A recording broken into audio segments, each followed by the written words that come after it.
Hi guys, this is some flex pipe and some rollers that I made this rolling table for my table saw. Worked out really well. These rollers work really well. Relatively cheap. It was $22 for an 8-foot section.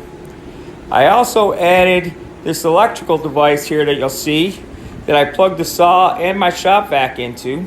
And when you turn on the saw, it turns on the shop vac a half a second later.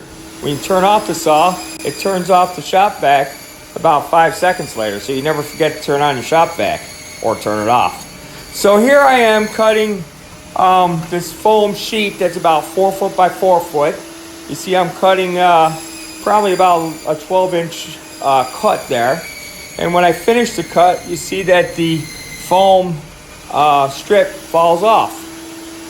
And then on this cut, I believe you will see at the end, the foam gets a little jammed on the blue bar to the left.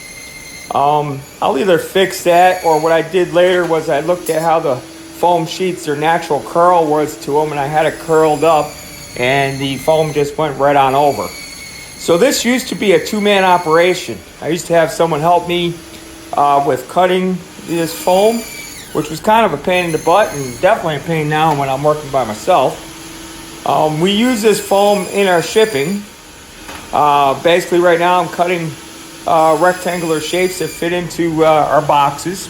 And I'll take the part and set the part that we make and shipping out, and I'll trace it and then cut it with a knife and make it fit in there, and it'll be real secure. I won't have any parts bouncing into each other or anything else.